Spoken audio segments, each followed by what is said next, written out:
as we give you our predictions for the second half of the NBA season and into the postseason. Talked a lot about MVP in the last segment, where Ken telling you, Giannis not going to win. Currently the third choice in the market at 7-1, making it more likely that Joel Embiid or more likely Nikola Jokic wins MVP. So Ken, your official pick will be Jokic, right? Just to get that gets written and put into the bucket. I think he's like at least as likely as his price, or probably a little bit more likely because Giannis is a 0. I would like for Embiid to win. That was my pick before the season. Me too. How could you go against the Joker? Tyler, would you like to go for your guy, Joel Embiid? No, before the season, I also took Embiid. I was trying to make a case for Embiid, but I can't. If Jokic plays every game, probably does win. You know how much these writers love their VORP, and Jokic got a higher VORP than Embiid, so got to go Jokic here. This is probably such a stupid disdain. Question, VORP is not an NBA, like that's a baseball stat, right? It's also an NBA. Value over replacement player. It's an NBA stat too. Yeah, it's an NBA stat too. And Jokic is the highest VORP? He is in every single analytic that's ever been created. He's always number 1. All right. Rookie of the year. Is this even worth the discussion? Paolo Banchero, a massive favorite at BetMGM. Feels like the hit by a bus thing, right? Like if he just plays the games, it's over. I think if he plays the games, it's over. And if he gets hit by a bus, Mathurin? Yeah. Or maybe like Jalen Williams or something really crazy. But Tyler Banchero if he plays. Tyler offering to commit attempted murder and drive the bus with money on Benedict Mathurin to win Rookie of the Year. I'll drive the bus. So, Mathurin's so competitive, he'd probably drive the bus too. Yeah. So like if Paolo Banchero gets hit by a bus and it's just like someone in the bus and there's no passengers, it's just a driver. Right. And you'll know it's Tyler. A bizarre story. That would be a crazy thing.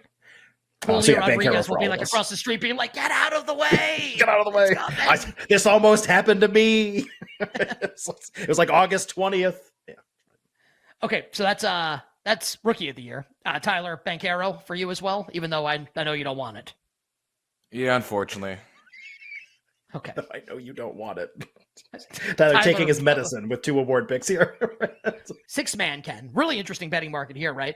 Brogdon is the big favorite now, -165. Our guy Norman Powell, +375, along with Tyrese Maxey. I almost called him Russell Wilson. Russell Westbrook at 11-1. And then we draw the line, Mathurin, Christian Wood, Bobby Portis, Jordan Poole, Malik Monk. So if we keep it to the top 4, Brogdon, Powell, Maxey, Westbrook, the top 4, at least as far as the odds are concerned, what do you think we see here with 6-man?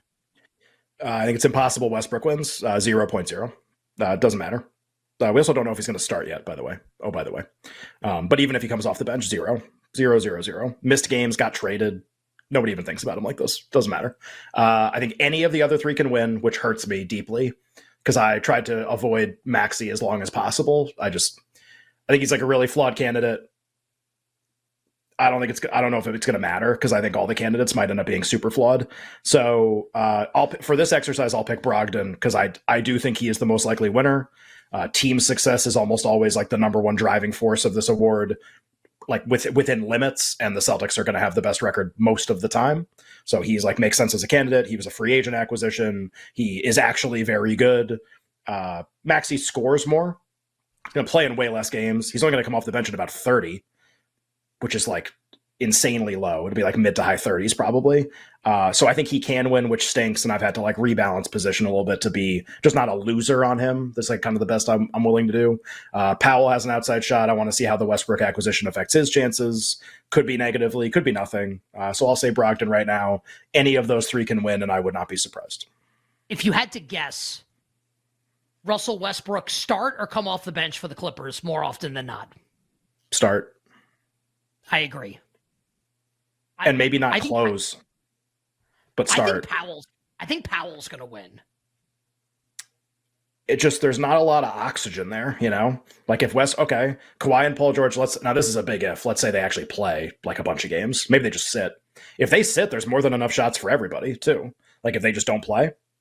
But if they play and Westbrook's on the court, how many shots is Norman Powell going to get? 10? Just tough to average like 16, 17 points a game when you don't get to shoot very much. He was in a really good spot, and he could still be it's not doomed. It's just uncertain. And if it's uncertain and we're doing this exercise, then I have to pick Brogdon. But I am mindful that as like a recency bias candidate, who will close the best for the next 20 games, Maxi's going to average the most points because it's just the way the Sixers offense works. Like, it's by rule, he's going to average the most points. It's just like, our voters going to like look at him and be like, that's the guy, when he's going to come off the bench for like 35 of 82 games. Tyler, you have an opportunity here to take a Sixer if you would like with Tyrese Maxey, your pick for six man. I mean, I'm really trying to be different here. It feels like Brogdon's going to walk into this like he won Rookie of the Year a couple years ago. I would take Brogdon, but for my betting, I hope it's Norman Powell. But I mean, Westbrook's going to take most of those shots.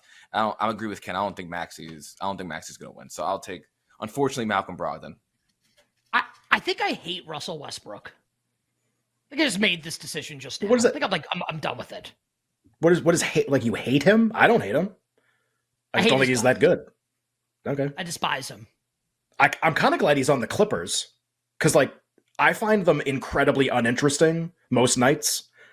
How many times do we have to see this collection of players fail and be like, oh, no, they're going to get him next year? At least this adds a little spice to things, a little bit, and it makes the Lakers way better. And now the Lakers might actually be onto something, which I hope so. You know, yeah, it would be nice. And I'm not saying we need to bet on any of this stuff. None of these teams are winning the title, like none of them. But makes the Lakers more interesting, and it makes the Clippers more interesting if he's on the team. You bet with Nick Ken and the crew here on a Thursday. Bucket of bets, NBA second half of the season into the postseason. You mentioned spice. You mentioned interesting. I think you could say the most improved market is spicy. The most improved market is definitely interesting right now, right? Where we're sitting right now at BetMGM. SGA and Lauri Markkanen are both plus 130, the co-favorites to win the award. Ken, the guy that you loved before the year, Jalen Brunson, I'm just telling you, like, living here in New York, listening to sports talk radio in the area, it is like all Jalen Brunson all the time. Like, he is like the king of New York right now as far as, now, once baseball season starts, Aaron Judge will take that mantle most likely here, and the Mets are going to be really good too. But Jalen Brunson's Mr. New York right now. So SGA and Markkanen both plus 130. Brunson is 3-1, and then we go to Halliburton 50, Cam Thomas is 80. It's really like a three-man race at this point, Ken, at least according to the betting market. What do you have for us here? Most improved player for the bucket? Well, you're totally right about the three-man race part. So, like, we can at least start there. Like, no one's coming out of nowhere. The Cam Thomas smoke was like completely fraudulent, and he was never, ever, ever going to win, even if you average 25 points a game the rest of the year. Never going to win. But now that we have three, who wins? I'll frame it the exact same way I framed it to Mike, because this is how I think about it. We'll have no reliable polling on this award, probably until it's voted on, unless something really like a player gives an interview where he's like, I really want to win it or something. I guess that's possible. But besides that, like, we're not going to know. And then late in the year, like, it's going to be, maybe it's really surprising. Each of the three candidates presents something different, and you have to figure out what the voters are going to favor. Markkanen is like a classic candidate. What I mean by that is, like, he's sort of like the way the award used to be awarded. He was a player who was like not particularly good, who has made a huge leap forward to being an all-star. It was a starter, not really, because like that's how we think about it, but like hugely forward to being an all-star. He's like a classic winner of the award, kind of like okay player to really good player. Shea, I think people think that this is an award for like who improved and is the best player, even if Shea's improvement may not be the same as Markkanen's improvement. Shea was a 25 points per game scorer who's now a 30 points per game scorer, which is incredible, and like nobody really does that, and that's his case. And Jalen's case is basically exactly what you said, that he plays for the Knicks. They're really good. He's awesome. He's switched awesome teams, and switching teams is usually like a really good predictor of like winners, especially recent winners of the award, because it's kind of like they drive the improvement of the team, so they are therefore like the most improved player almost in that way. Randall won with this exact setup basically a couple of years ago with the Knicks. So I think that's possible, and I think he'll close the best, because they're going to be in the mix, and he's amazing. And like, he's kind of like Maxey. Like, who's going to play the best the next 20 games? The answer is Jalen Brunson. Now, does that matter? I have no idea. And when voters look at this award, are they going to look at Markkanen and be like, well, Shea's better? Are they going to look at Shea and be like, he averaged 25 points a game already? Like, he shouldn't win an award like this. Like, he's already out. Like, he's out of this mix. He shouldn't be running this race. He's running a different race now. Maybe that was true in the media poll. He came in second behind Markkanen a couple months ago. Are they going to look at Brunson and be like, we don't think of him that way because like Markkanen is a more classic candidate? I don't know what the voters are going to decide. My tendency would be that Markkanen is still the most likely winner. I think it's really close. I think it's the closest one. I don't think six man is this crazy. I think this is the crazy one. I'll say Markkanen for now. Again, none of the three would surprise me. And what happens when like Markkanen and SGA both like stub their toes and are out until October? Markkanen more likely too. I know Mike said both are likely. The Thunder, I think, are going to try to make the playoffs. I really think that, and I don't think the Jazz are. So I think the Markkanen's like more likely to have something weird happen, but I'm not sure either guy is going to really like have that happen. I don't know if that's likely. Interesting to think about, though. I'll take Brunson because I'm a New York Knicks homer. I hope he wins. He was 120 to 1 for 2 months. He was 120 to 1. I was 3 to 1. 2 months.